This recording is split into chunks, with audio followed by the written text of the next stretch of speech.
Hello and welcome to another episode of Sports and Songs Podcast. This is season 6, episode number 36, Andy. It's the sports edition this Monday night. Yes, back from assignment. Back from assignment. He's back in the things are back to normal here. It's a lot going on this last week. Glad to have you back. You had some good stories, I'm sure. Yes, there'll be some episodes coming up, some food reviews for those And who some travel bonus, in Milwaukee perhaps and Cleveland areas. a bonus episode, right? Yes. Let's start off the sports episode with a trivia question, then we'll roll right into the sports. Hit it. Trivia question. What major league manager on this day in 1974 was ejected twice in a single day? Which Major League Baseball manager was ejected twice on this day in 1974? We'll get to the answer at the end of the episode. But until then, let's look at some sports action. Let's do this stuff. It's All-Star game time. But first, state tournament's coming up. If you are able to volunteer at one of those sites, Hutchinson, Broughton, Gaylord, please go to mntownball25.com. Volunteer information is there. Please see what you can do if you're interested in helping out. Good time had by all. Catch some great games, work concessions, do some other fun things. Maybe you'll see us there and we can exchange autographs. Yes, because it's in our neck of the woods here. Our podcast is Western Carver County, the largest podcast, by the way, with these sites taking place right in our neck of the woods here. Most of these are Crow River sites, Crow River team home locations. We will be focusing on the state tournament here as it comes up, but they are looking for volunteers. So please go to the sites and sign up for things. They're looking for all sorts of volunteers of all types. WNBA All-Star Game. Coach Cheryl Reeve, a little upset. The Lynx are 17-2 going into the All-Star Game with 2 All-Stars only. Shows there are teams that are below us in the standings by a lot that have 3 All-Stars. Historically, teams that have teams at the top get minimum of 3, oftentimes 4. So really disappointing. Now, if you know anything of the WNBA, there are teams with 3 All-Stars. She's talking about the Indiana Fever. They're at 500, so they're below them in the standings. Although the Fever beat them for the Commissioner's Cup, so maybe she's a little bitter about that. I don't know. Cheryl Reeve was because she's a little bitter about something. Great coach, but she's got that coach's face like, Yes. You know, you scored 80, why not 82? Good coaching face. But so she's a little bitter about that, but you know what? It just shows how the talent is spread out throughout the league. It's not just on 4 teams also. It's also the balance on the team. There's not a big one superstar. If you're 17-2 and you only got 2 All-Stars, that should be a great thing. That's saying a lot for you, coach. You've got really good balance on the team. Here it is. Baseball, 1984, July 10th. National League All-Stars beat the American League at Candlestick 3-1. Montreal Expos catcher Gary Carter, the game's MVP, and Atlanta Braves outfielder Dale Murphy. They each had home runs to be the difference in the 55th Midsummer Classic. Dodgers southpaw Fernando Valenzuela and Mets rookie Dwight Gooden combined to strike out 6 consecutive AL All-Stars in the 50th anniversary of Cal Hubbell's memorable 34 Midsummer Classic. I'm sure some of you remember that game. We're settling down 5 future Hall of Famers on strikes. At the age of 19, Gooden became the youngest player ever to participate in the All-Star game. And of course, I had to throw the Gary Carter picture there. Your friend Gary Carter. Yes. One of our favorite Major League Baseball players of all time that we share is Gary Carter. Love it. Okay, now the Phillies don't seem to be very happy with some of the stuff at the All-Star game. Nick there says it's turning into the Savannah Bananas. Trey Turner on rookie pitcher Miz, as they're calling him, it's on the Brewers. It's not the All-Star game in a sense that the best players go there, he says, or people who have had the best season. It's who sells the most tickets or who has put on the social media the most. So this isn't the first time it's been like that, Trey. Hello. Wake up. Yeah, and we've had this discussion, Andy. It's an all-star game, but what's the definition of an all-star? Is it the popularity contest? Is it the people having the best years, or is it the best historically best players? There is no right answer and there's no wrong answer. So, well, like we talked about before, look at the WNBA. Caitlin Clark, second in fan voting. Was she ninth in writers voting or in team? It's like, really? So is it a popularity contest? Yes. Mike Schmidt retires 2 weeks after the season starts and he still gets voted in. Was that it? Oh, hey, thanks for great career votes from people? Probably. But he was mad about it and didn't play in the game. He let somebody else start. But why were those votes even still counted if he retired? They should have said, sorry, your vote don't count. Wasted vote, 0. Right. Is it a popularity contest? Yes. In the 80s, mid to late 80s, Oakland A's had a thing at the ballpark. You just put in the ballot, it clicked out all the Oakland A's players automatically. You go to any game, it says, hey, don't forget to vote for our players. So it is a popularity contest. But if all you do is watch Sports Center, well, wait, I don't talk about baseball anymore on Sports Center. If all you do is just watch like the game of the week and you don't know anything else about sports, hey, this guy was good a few years ago. They still mentioned his name. Let's vote for him. Yeah. It's not a what have you done for me lately? It's what have you done in the past? Is that right or wrong? I don't care. This one's true, though, too, here. Brandon Nimmo of the New York Mets. The process is broken. I don't think every team should get a person. It's supposed to be the all-stars. It's not supposed to be who's the best player on every team. It's supposed to be who's the best players in the major leagues. We've always said we agree with 100%. I'm not a big fan, never have been a big fan of every team gets a rep. Yep. I can see if they did that in football because you got 90 guys, but they can't in basketball. There's only 12. In baseball, you're kind of hurting yourself with it. I think, like we said before, if you're going to count the home run derby and some skills competitions, have that count as every team represented. Yep, I agree 100%. Will Smith, catcher for the Los Angeles Dodgers, who's on one of my fantasy baseball teams, is the only National League player with a batting average over 300 or better. He's batting 326. There are 8 American League players batting over 300. I remember back in the day, look at the top 10 in the box scores for batting title. Number 10 was always like at 316 or 315. He's the only guy. And the National League got rid of the pitcher batting because it was apparently hurting the league average. You added all your DHs, you still can't get a 300 hitter. In 1997, Craig Biggio played 162 games and did not ground into a double play. Only player ever to do that. Phenomenal. That is, in all those games, all those plate appearances, all those at-bats, it's almost, I would say, statistically almost impossible to do this. Yeah. Sooner or later, you're going to, I wanted to dig deeper in this, like, okay, out of how many opportunities did he have? 10? Yeah. 48? It's just so random. And now this is the one that's kind of, I think, dear to me, and we've talked about it. This is from Stirrups Now Facebook page.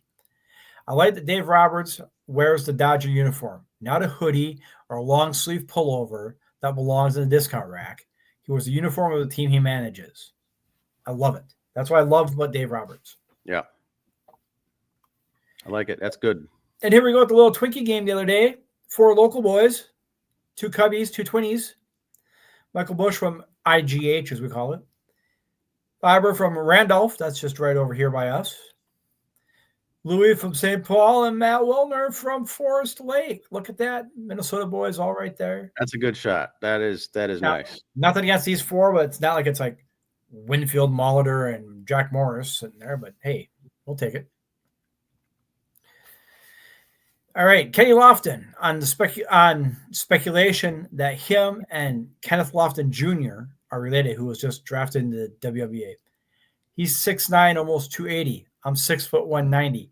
People come to me like, yo, your son is killing it. I'm like, I don't have a son. I have a daughter. Yo.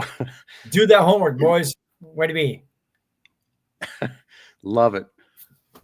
Former Vikings linebacker Chad Greenway. See, we talk football here. His daughter has been added to the 2025 USA Basketball Junior National Team. And she's already committed to the University of Kentucky. So, yeah, she's going to be one to watch. Listen for that name. She's good. In 2001, Major League Baseball successfully voted to eliminate two of their teams, the Twins and Expos. The plan fell through after the Twins were legally obligated to honor their stadium lease, and the Expos were purchased.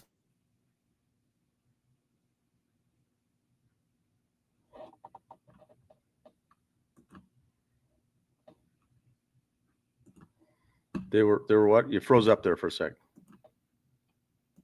You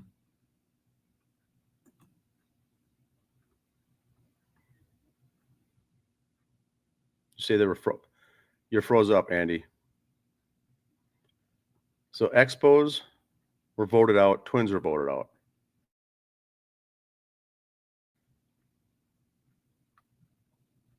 Twins couldn't because they were obligated in their lease, right?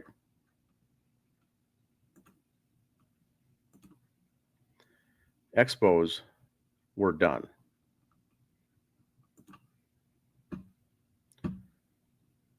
Looks like we lost Andy. Andy dropped right off of the show.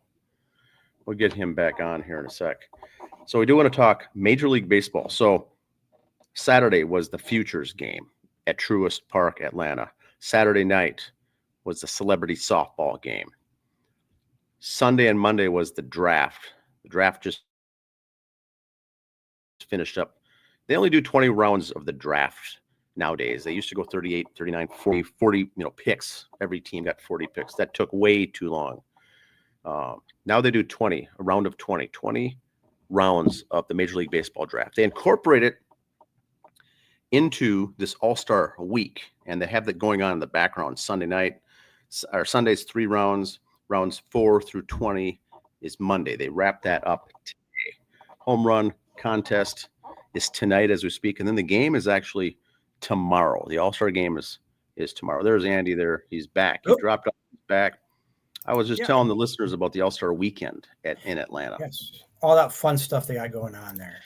Yes. Go continue where you're at. Let me get my stuff reloaded back up here if I can. Okay. And so I was just talking about I don't know what All-Star happened. weekend. So Andy, it's gone from a game to a Futures game on Saturday, a Celebrity Softball game on Saturday, the draft on Sunday and Monday, which just wrapped up today, the Home Run Derby on Monday, the game itself on Tuesday. So they've turned it into a big event, mega event, which is fine. Some people watch it, some people don't, but the stadium sold out for this Home Run Derby, which it always is. It's unbelievable. The game, it's sold out, of course. So when you get that, you put in a bid to host the All-Star game, the money that it brings into your town is just unreal. So hats off to Atlanta. That's all I was talking about, Andy. You were. It's weird about the Home Run Derby. The very first All-Star game Home Run Derby was here at the Metrodome. 85. Won by Dave Parker, who hit 6. Dave Parker hit 6 and won it. And that was the winner? Now look at it. Tom Brunansky, I think, was the Twins rep, was Brunansky. Yeah. Like I was saying, you got my pictures back up here. Was that kind of... Oh, yeah. Bring up your photo of the dome. I'll recap. I said how the Metrodome, the Twins and Expos are supposed to move. Because baseball, the Twins were legally obligated to honor their contract. That kind of confuses me. Is the Twins got to stay in there out of their contract, and Major League Baseball just up and bought the Expos.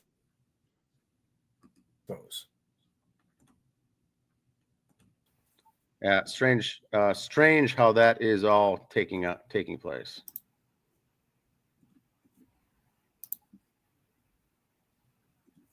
Yes, that is correct.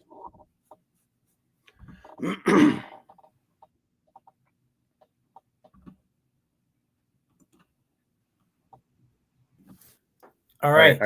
There you go. Night. Oh, no, sorry, tomorrow. Sunday night. Sunday night, our friends at Swag Season Bowling will be sponsoring the Red Devils and the Toronto. This is going to be holy cow. Plato Jays game. Fans are getting a little baseball ducky there. Show up Sunday, July 20th, 2 p.m. against Plato.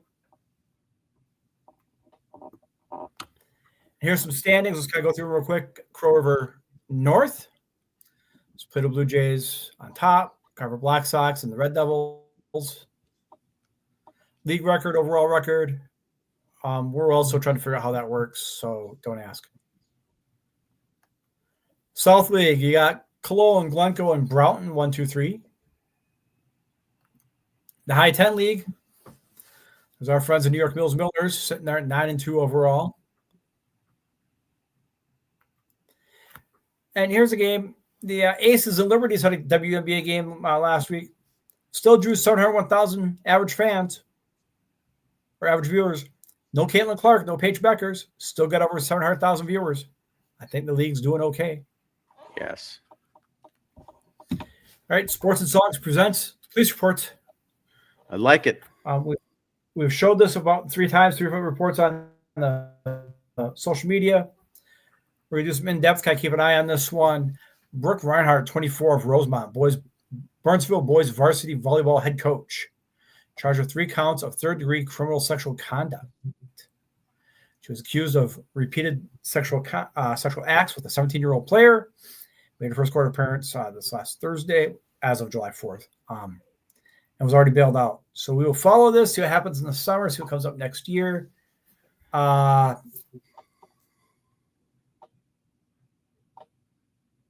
Shoes on the other foot now.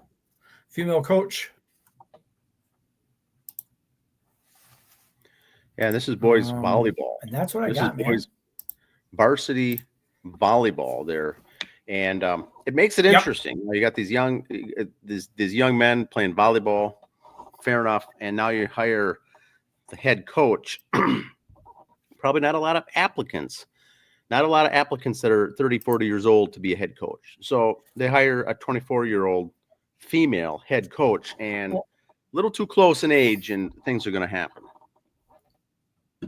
17-year-old boys.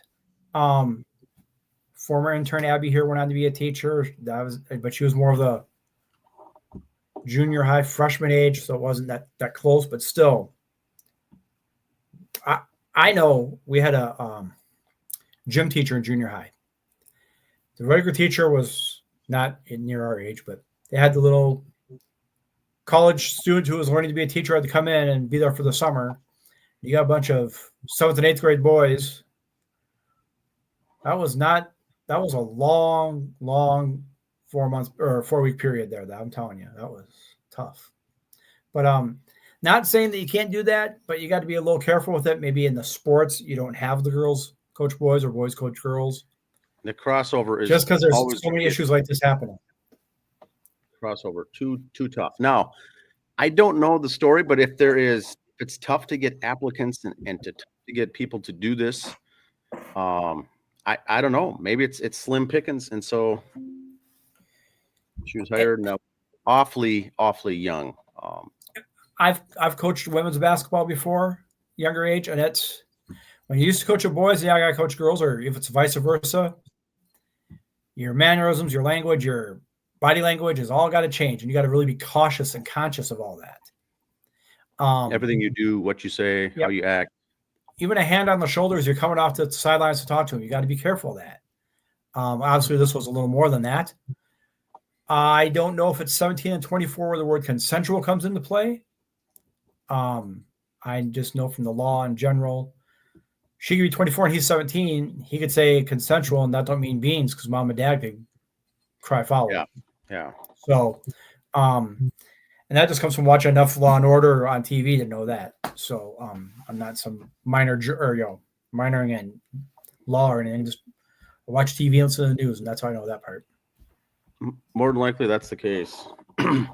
So, with town ball, Andy, 2025, they went to the new format in Minnesota State, Class A, B, and C. That's why the standings looks different. The schedule looks different. We have 3 classes that are all, not powerhouses, but they're pretty equally split up. So it's going to be very interesting. So the regular season basically ends here in about 2 weeks, less than 2 weeks. Yep. And so the teams not only have to get their games in, if there's been rainouts and rain delays early in the season that they haven't made up yet, they got to get those in. What, Delaware just played 5 out of 6 or something like that this last week? Yes. So now they've got to get cram everything in, and the players themselves to qualify to even be on the roster, I think is 3 or 4 games. So they've got to get, if they haven't been on the team for 4 games, they still have to get that qualification in or get an exemption if they're playing in a Northwoods League or something else to get an exemption. Because then the playoffs start, you got to make the playoff roster, and then that all comes into play. They've got the tournaments. It's called sections, regions, districts. That'll be taking some getting used to. Sports and Songs, the podcast we'll be hosting, we'll be sponsoring, by the way, the District 7B playoff tournament. And so we will be sponsoring the grounds crew there, the guys taking care of and prepping the field. So look for us and for them there at Watertown is hosting that this year. So, and we'll also be heavily involved in the state tournament at the Brownton location as well. But look for things like that. Tournaments will be coming up. Win-loss records, seedings, tiebreaker rules, criteria, things like that, all coming down the pipeline here as all this comes to a close. Speaking of baseball, over 35 men's Federal League also ends, I think, July 29th. The regular season ends, and they go into their postseason. So they've got 2 weeks left of regular season, and they'll be put into the brackets then themselves, best to worst. Essentially, the top teams will go to the Class 3A. Middle teams will be 2A. The bottom is just simply A. Now, there's enough teams this year, and typically each year there's also a Class B tournament at the way bottom. More of a participation trophy, participation tournament for teams that have 0, 1, 2 wins on the entire year. Actually, it gets to be very interesting because regardless of which tournament you watch for the Federal League, it's all going to be even teams playing each other. You should not be seeing big, huge blowouts, 10-run rules. Do you like that? Because they don't do a draft in the Federal League, do they? Nope. It's no draft. It's kind of like the way by having the teams play. And there, it's for the games played for the Federal League, it's 6. So you can't bring in a ringer that just shows up for the last week of the season and plays. They need to have 6 games in and not just showing up in attendance. You have to make a plate appearance or pitch an inning 6 different times during the course of the regular season. So it's eliminating the ringers, the people coming in and playing some town ball or playing softball league tournaments as well. So the team you make it with is the team you go with as well. There is no draft in the Federal League. So in 2 weeks, that state tournament takes over, and that's a 2-weekend process event. 2 weekends, double elimination at 4 brackets, essentially. AAA, AA, single A, and B. So that's fun. That's coming up. I think that's all I've got. We got a trivia answer, Andy. Fire away. Bring your best guesses, but in 1974, on this very date, July 14th, 1974, which Major League Baseball manager was ejected twice on a single day? Twice on this day. 1974. Who's your best guess? It's not going to be surprising, I guess, as a hint. I'm trying to think who's around 74. If it was 84, I would have gone like Earl Weaver or, something like that. Tommy Lasorda. 74. I don't know if I think it was Magic up. I don't think it was a hothead yet, so I'm not going to say that one. I got nothing. Billy Martin. That's what I was going to say, but I didn't think it was a. So Billy Martin was actually with the Rangers, Texas Rangers, managing in 1974. They had a doubleheader, was ejected in each game. Only player to do it twice in one single day, 2 ejections. Billy Martin on this day in history. Interesting. Have I told my Billy Martin story? Do you remember? No. I'll tell it again. Mickey Mantle tells the story. Okay. Billy just got his job with the Texas Rangers. And so the Rangers said, "Here, Billy, have a rifle." Not the smartest thing in the world to do to give Billy Martin a rifle, but Mickey Mantle was an avid hunter. So it was the off season, and him and Billy Martin were buddies. He goes, Billy, come with me. I got a buddy who's got some land. We'll do some hunting on his land. Sure. So Mickey goes up to the guy's house, knocks on the door, and says, hey, got Billy Martin with me. I'd like to hunt your land if you don't mind. Yeah, but can you do me a favor, Mickey Mantle? Mickey Mantle says, what's that? He goes, we got an old horse out there that we've had forever, and I don't have it in me. Can you put it down for me before you go out there? Sure. As you know, growing up on the farm, that's just what you did for a friend, you know? Yes. All right. So they're about to go back, and Mickey goes, I'm going to have a little fun with Billy Martin. He goes back to the car, and Mickey goes, give me my gun. He goes, why? He goes, this guy's not going to let me hunt his land. I'm going to go shoot his horse. Billy's like, oh, my God, you can't do that. All right. So he grabs the gun, and Billy's coming after me. You can't do that. You can't do that. Mickey Mantle, boom. All of a sudden he hears, boom, boom, boom. After that, he turns around and goes, what's that? And Billy goes, I got 3 of his cows. I don't think I've heard that one. That's from Mickey Mantle himself. Now, I may have over the years got the number of animals or stuff wrong. But embellished, but it's totally. I've heard the story multiple times from Mickey Mantle, too. He said it on different shows. With those 2 characters, nothing would surprise me. Yeah, and I'm going to have I bet the farmer and all the animals, alcohol was involved that day. I'm just probably saying. Was in all these stories. I mean, this is wild stuff. Anyway, the answer, Billy Martin for tonight. Home Run Derby tonight, the All-Star Game tonight. We'll have a recap on that on next Monday. See you next Monday. Updated standings on Town Ball and get all that playoff stuff going. Exactly. Have a good week.